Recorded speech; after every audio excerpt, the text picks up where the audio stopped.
할렐루야. 오늘은 이렇게 인사하도록 하겠습니다. 하나님께서 영원히 당신의 편 들어주십니다. 하나님께서 영원히 당신의 편을 들어주십니다. 우리 서진이에게도 인사할까요? 서진아, 안녕.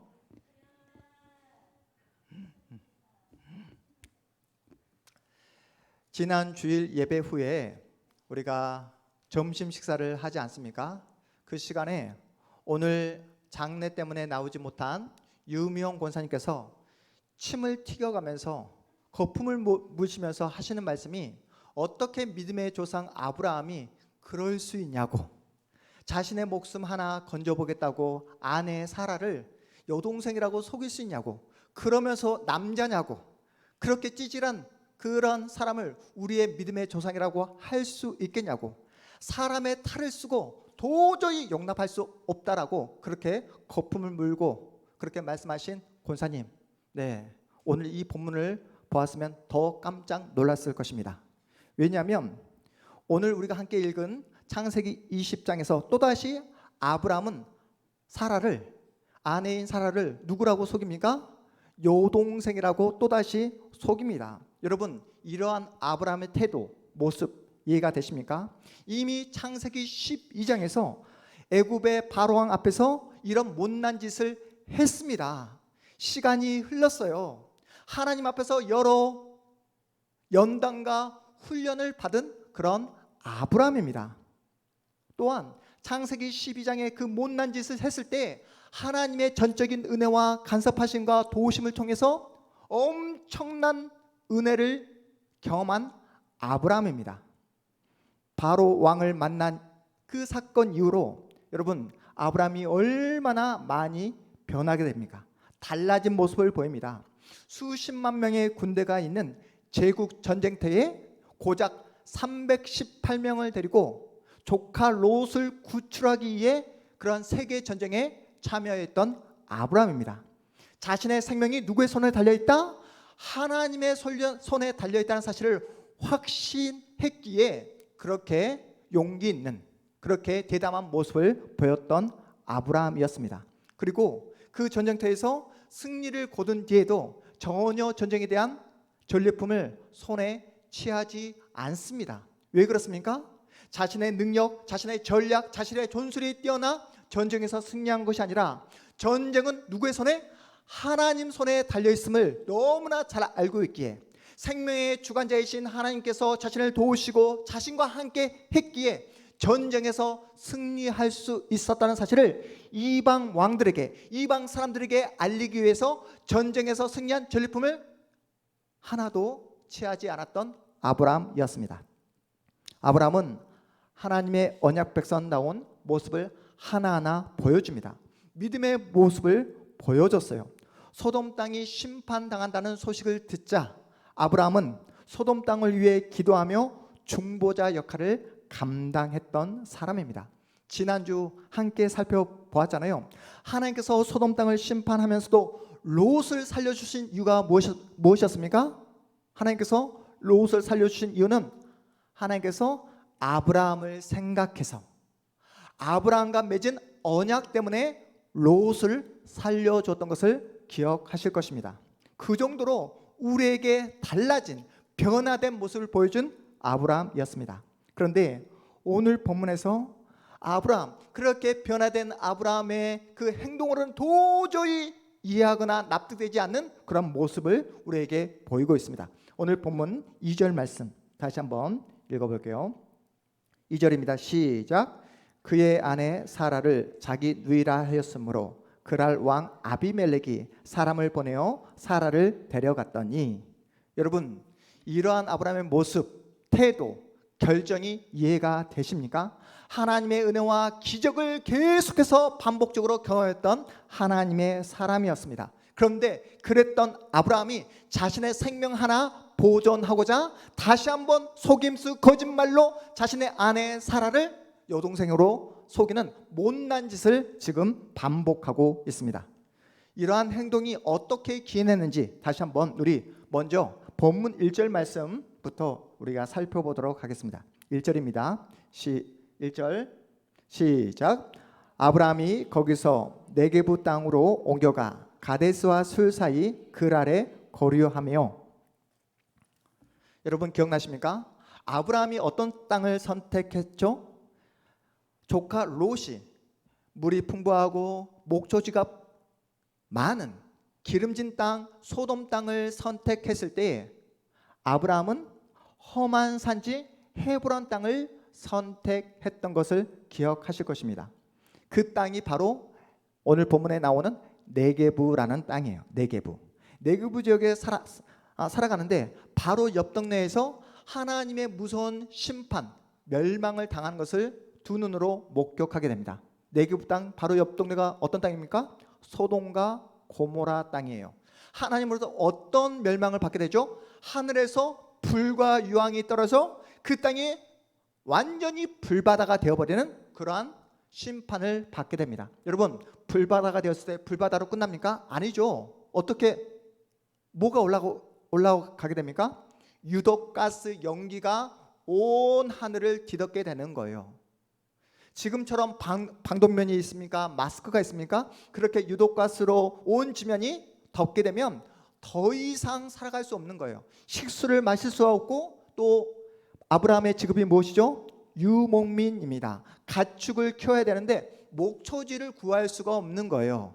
그래서 아브라함은 어쩔 수 없이 네게부 땅, 헤브론 땅을 떠나서 어디로? 그랄 땅으로 이주를 하게 된 것입니다.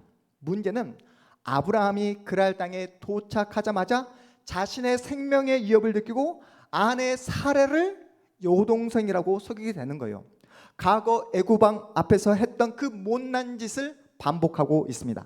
아브라함이 이제는 과거의 모습과는 완전히 달라진 새로운 인물, 믿음의 사람이라 되었을 거라 그렇게 우리가 기대했지만 아브라함의 생존 위협 앞에서 또다시 못난 자리로 떨어지는 그러한 아브라함의 모습을 우리가 목격하고 있습니다. 여러분, 우리 안에 있는 죄가 단번에 완전히 제거됩니까? 우리는 하나님께서 부르시는 그날까지 내 안에 있는 죄가 완전히 제거되지 않는다는 사실을 우리는 잘 알고 있습니다. 하나님께서 부르시는 그날까지 내 안에 있는 죄가 제거되지 않아요. 뭔가 바뀐 것처럼 변화되는 것처럼 보여지지만 환경과 조건만 조성되면 마음속에 죄의 트리거가 다시 한번 당겨지게 되면 어김없이 죄에 넘어지고 죄에 빠지는 존재가 바로 인간입니다. 예전에 함께 사역했던 목사님 중에 기도를 정말 열심히 하셨던 목사님이 계셨어요. 그분이 어느 날 저에게 이렇게 말씀하시는 거예요. 자신은 지금까지 물질, 돈에 관련된 훈련을 너무나 많이 받았기 때문에 더 이상 자신은 물질에 대한, 돈에 대한 유혹을 받지 않는다고 말씀하시더라고요. 이제는 더 이상 이성에 대한 유혹도 받지 않는 그러한 신앙의 경지에 자신이 올랐다고 이런 말씀을 하시는 그 말씀을 제가 듣게 되었습니다. 그래서 면전에서 대놓고 정신 차리라고, 아직도 정신을 못 차렸냐고 이런 말은 제가 참 하지 못하고 속으로 목사님 아직도 멀었네요 라고 이렇게 말씀드렸습니다. 여러분, 돈 싫어하는 사람 있습니까? 이 자리에 앉아있는 여러분 우리 모두는 돈을 좋아합니다. 그 목사님이 이성에 대한 유혹을 더 이상 받지 않는다고 말씀하신 이유가 무엇일까요? 네? 이성을 좋아해서 이성에 대한 그 유혹에서 완전히 벗어났다라고 말씀하신 이유는 그 목사님의 체력이 좋지 않아서 그런 거예요. 네, 돈 있고 환경이 조성되잖아요. 언제든지 죄에 넘어지는 게 바로 인간입니다. 인간이란 존재는요, 훈련을 받았다고 해서, 시간이 흘렀다고 해서 그 어떤 믿음의 경지에 올라갈 수 있는 존재가 아니라는 거예요. 죄라는 녀석은 우리에게 언제까지? 죽을 때까지 내 옆에 붙어 다닙니다. 그래서 날마다 하나님의 은혜가 필요한 거예요. 날마다 하나님의 은혜를 구하지 않으면 언제든지 얼마든지 넘어지고 쓰러지고 죄의 유혹에 빠질 수밖에 없는 존재가 바로 인간입니다. 아브라함의 똑같은 실수, 못난 행동에 대해 하나님께서 개입하시죠. 이번에도 하나님은 아브라함을 혼내시는 것이 아니라 누구를 찾아가 혼내십니까? 아비멜렉을 찾아가 혼내십니다. 우리 본문 3절, 4절 말씀도 함께 읽어봅니다.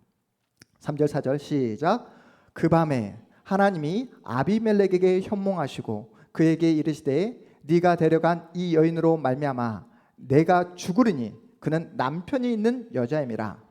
아비멜렉이 그 여인을 그가 대답하되 주여 주께서 의로운 백성도 멸하시나이까. 아비멜렉 입장에서 여러분 한번 생각해 보십시오.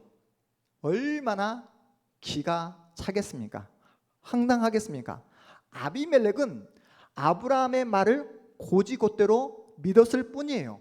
아브라함이 뭐라고 말했습니까?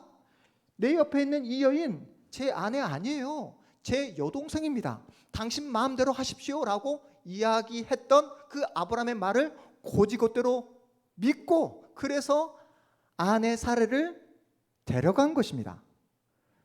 그때 아비멜렉이 이렇게 항변하죠. 주여 주께서 의로운 백성도 멸하시나이까. 이렇게 이야기하면서 본문 5절에서 이렇게 이야기합니다. 5절도 함께 읽어보겠습니다. 5절입니다. 시작. 그가 나에게 이는 내 누이라고 하지 아니하였나이까. 그 여인도 그는 내 오라비라 하였사오니 나는 온전한 마음과 깨끗한 손으로 이렇게 하였나이다. 나는 온전한 마음과 깨끗한 손으로 이렇게 했습니다.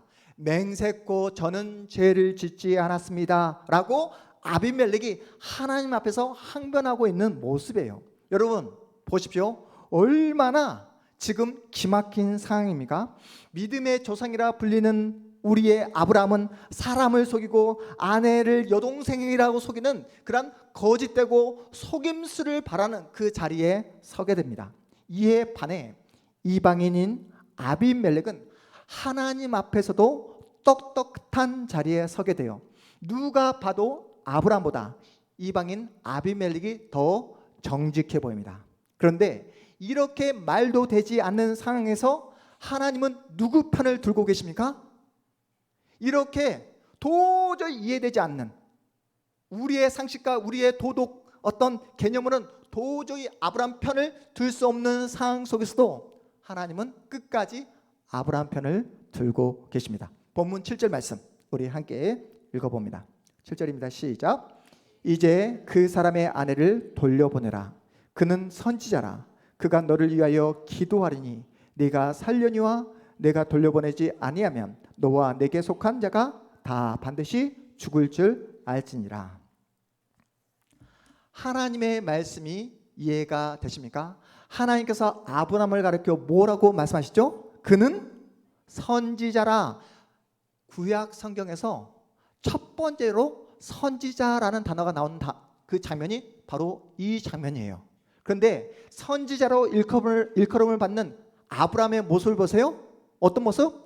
하나님 앞에서 신실하고 하나님 앞에서 정직한 모습을 볼 때 선지자라고 하나님께서 인정해 주는 것이 아니라 거짓말하고 속임수에 서 있는 그 아브라함 그 형편과 상황 속에서도 하나님은 아브라함을 가리켜 선지자다라고 그렇게 인정해 주십니다.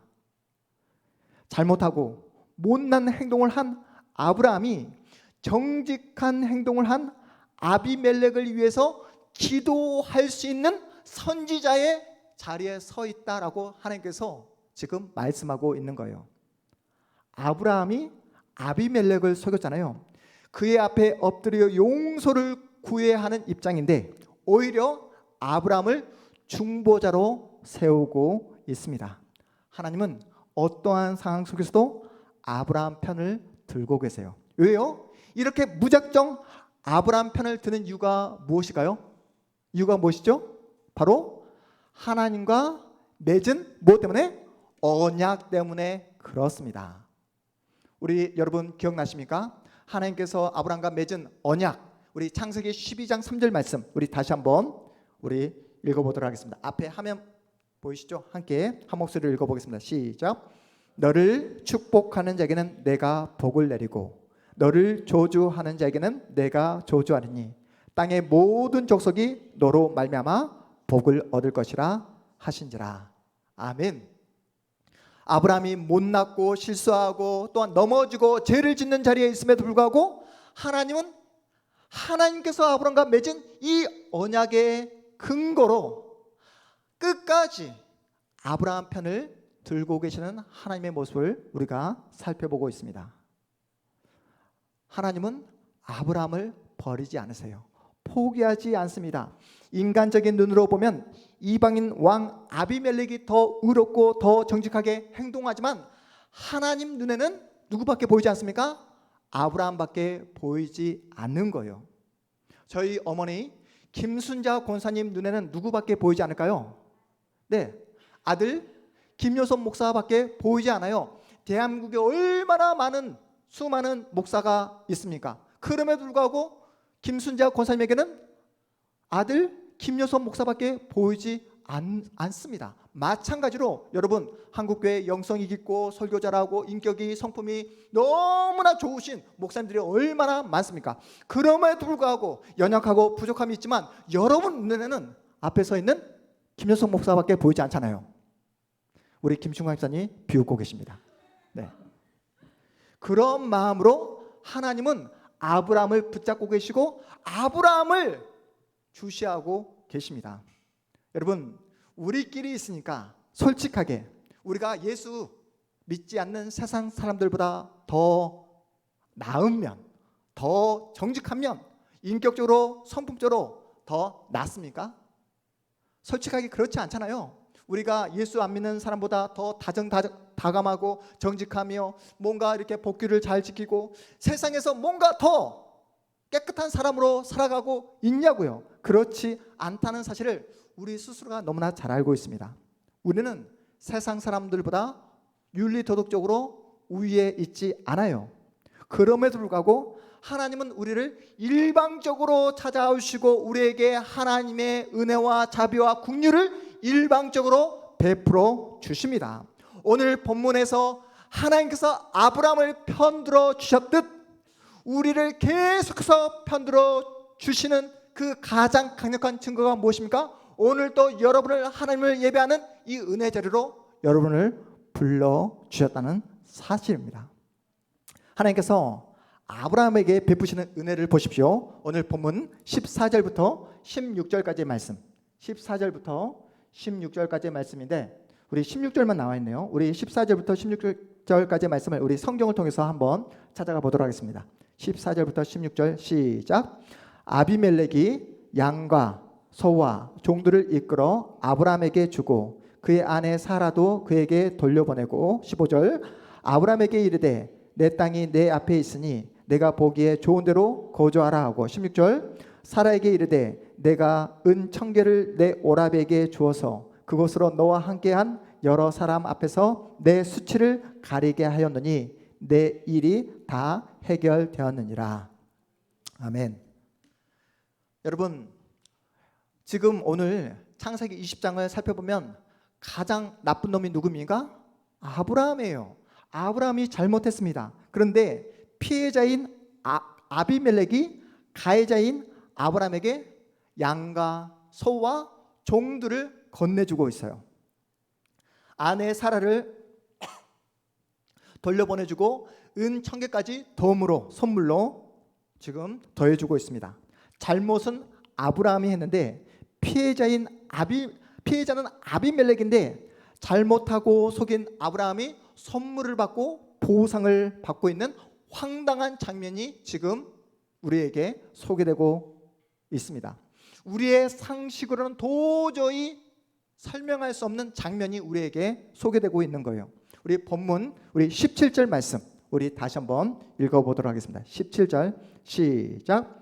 아브라함이 하나님께 기도하매 하나님이 아비멜렉과 그의 아내와 요종을 치료하사 출산하게 하셨으니. 여러분 하나님께서 아브라함을 어떤 지위로 올려주셨습니까? 선지자의 지위로 올려주셨어요. 그리고 아브라함에게 기도할 것을 말씀하십니다. 아브라함이 기도를 하자 어떻게 됩니까? 아비멜렉 지금까지 태문이 닫혀있던 그의 집안이 아브라함의 기도로 그의 집안의 태가 열려지는 그 놀라운 역사가 지금 펼쳐지고 있는 거예요. 여러분, 거짓말로 상대에게 피해를 입힌 아브라함의 기도를 하나님께서 지금 들어주시고 있는 황당한 장면입니다.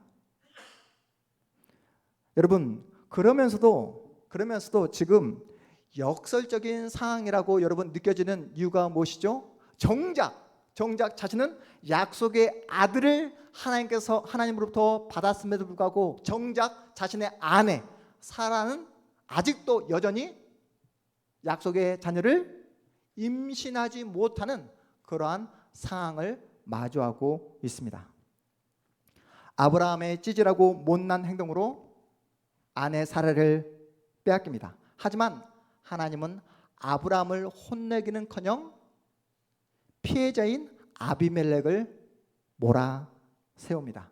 이 모든 상황을 아브라함이 두 눈으로 지켜보고 있는 거예요. 자신의 거짓말로 피해를 본 아비멜렉 왕으로부터 엄청난 보상과 선물을 받습니다. 그리고 자신의 기도로 아비멜렉 집안의 태가 열려지는 그 놀라운 기적을 목격하게 됩니다.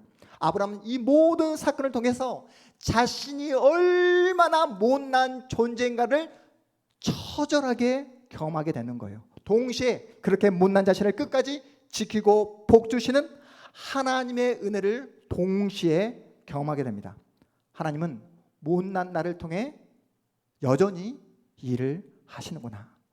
죄를 범하고 실패했음에도 불구하고 하나님은 나를 버리시지 않으셨구나 라는 사실을 철저하게 확인하게 됩니다. 여러분, 우리가 아브라함을 통해 배우는 내용이 무엇입니까? 하나님은 뭔가 우리가 실력을 갖추고 뭔가 자격을 갖춰야지 축복해주고 은혜를 베푸시는 분이 아니라는 사실이에요. 여러분, 하나님은 우리가 하나님 앞에서 뭔가 청결하고 뭔가 하나님의 그 축복을 받을 만한 행동을 해야 우리를 사랑해 주시는 분이 아니라는 사실입니다. 여러분은 여러분의 자녀가 여러분의 기대에 부응할 때만 사랑하십니까?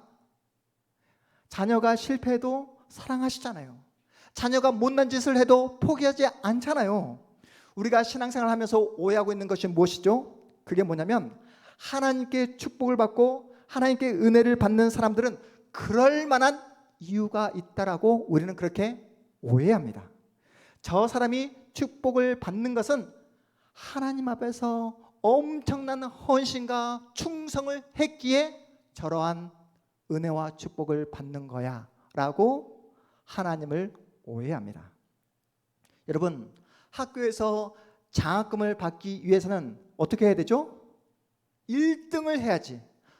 1등을 반드시 해야지 성적 장학금을 받을 수가 있습니다. 신앙생활도 하나님 앞에서 남다른 성김과 충성과 열정을 가지고 1등 성도가 되어야지만 하나님에게 엄청난 축복과 은혜를 받을 수 있다라고 그렇게 오해하고 그렇게 하나님을 이해하는 분들이 한국교회에 얼마나 많은지 모릅니다. 그것은 기독교를 오해하는 거예요. 그것은 우리가 믿는 하나님을 지금 잘못 여러분이 받아들이고 있는 것입니다. 하나님 앞에서 완벽한 신자가 되어야 그에 합당한 축복을 받을 수 있다는 생각은 철저하게 하나님을 오해한 것입니다. 여러분, 하나님 앞에서 인간이 완벽해질 수 있을까요? 우리는 날마다 하나님 앞에서 하나님의 인격과 성품을 닮아가기 위해 몸부림쳐야 합니다. 날마다 하나님의 은혜를 구해야 돼요. 기도해야 합니다. 하나님의 그 성품, 인격을 닮아가는 성화의 훈련을 단 하루도 멈춰서는 안 됩니다. 하지만 성화의 훈련을 아무리 열심히 받는다 할지라도 피녀부린 인간은 하나님처럼 완벽해질 수 없습니다. 하나님께서 우리를 부르시는 그날까지 우리는 한계와 우리의 제한된 이 육체를 가지고 살아갈 수밖에 없는 그러한 연약한 존재예요. 하나님은 우리가 완벽해져야 축복해 주시는 분이 아니세요. 사랑을 받을 만한 행동을 하고 하나님 앞에서 칭찬을 받을 만한 자격을 갖춰야지만이 은혜를 베푸시는 분이 아니십니다. 여러분 한번 진지하게 생각해 보십시오. 하나님께서 여러분에게 언제 은혜를 베풀어 주셨습니까? 여러분에게 언제 하나님께서 축복을 해 주셨습니까? 여러분이 자격과 여러분이 어떤 조건을 갖췄을 때 은혜와 축복을 허락해 주신 것이 아니라 아무런 조건과 자격을 갖추지 못했을 때, 아니 하나님 앞에서 범죄하고 하나님을 배신했던 그 자리에서 하나님은 끊임없이 한결같이 우리에게 은혜와 사랑과 축복을 베풀어 주셨다는 사실을 여러분이 기억하시리라 믿습니다. 그렇다면 하나님은 왜 하필 아브라함으로 하여금 이러한 수치와 부끄러움을 통과하게 하셨을까요? 오늘 우리가 창세기 몇 장을 읽고 있습니까? 창세기 20장을 함께 읽었습니다. 다음 주가 되면 우리는 창세기 21장을 함께 살펴볼 것입니다. 창세기 21장에 누가 태어납니까? 바로 하나님께서 아브라함에게 약속한 약속의 아들 이삭이 태어나게 됩니다.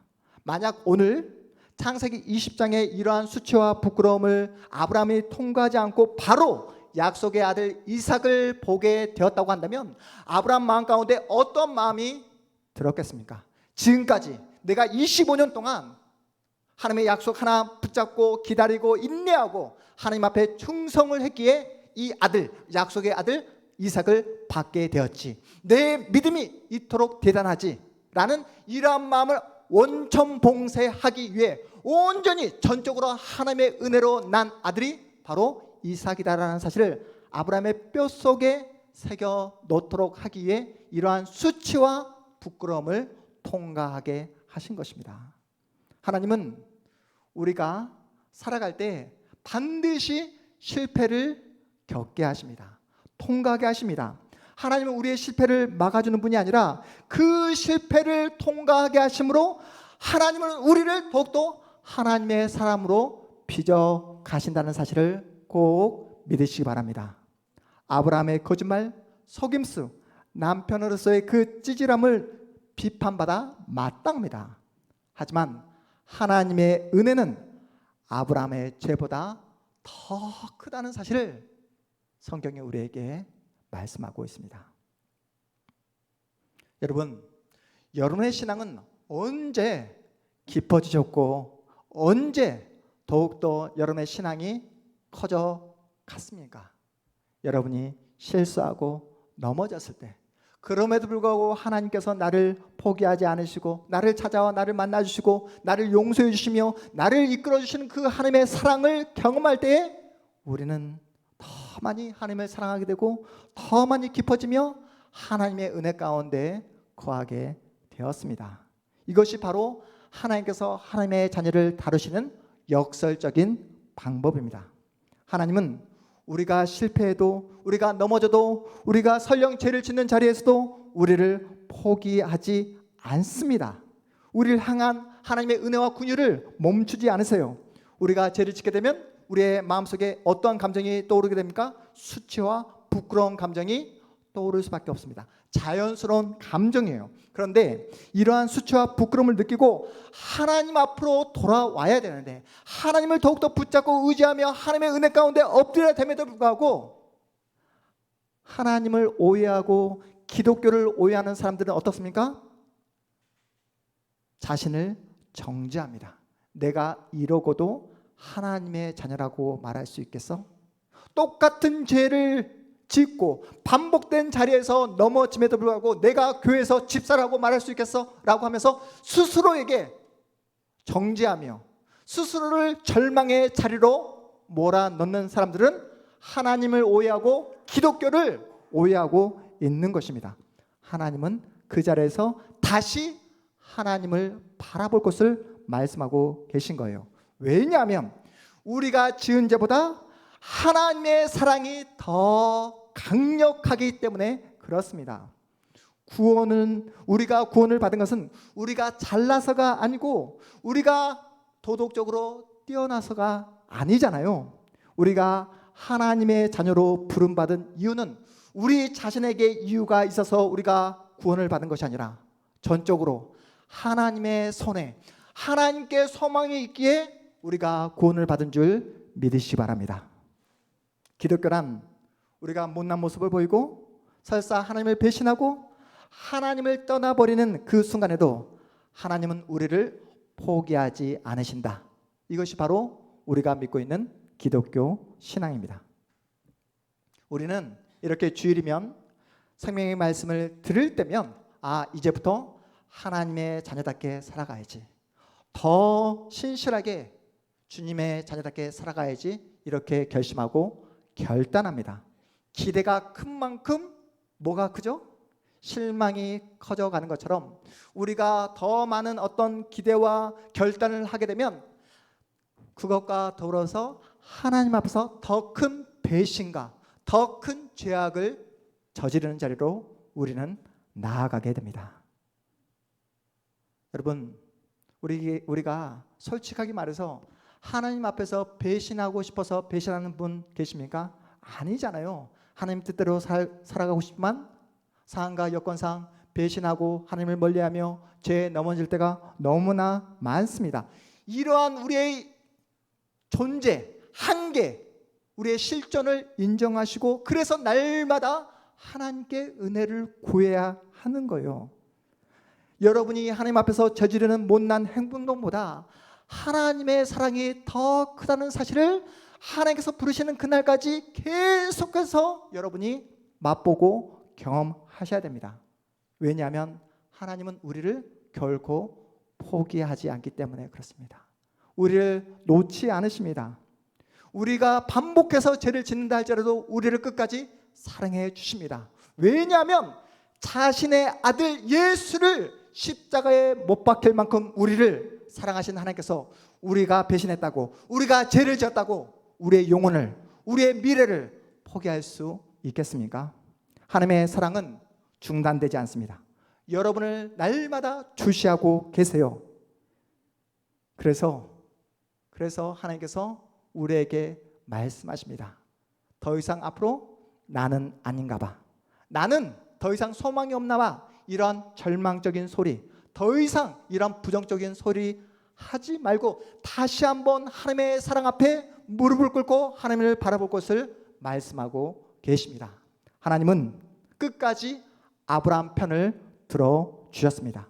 똑같은 죄를 반복했지만 아브라함을 포기하지 않고 끝까지 아브라함의 편에 서서 그 편을 들어준 것으로 끝나지 않고 아브라함을 통해서 놀라운 구원의 역사를 펼쳐 가십니다.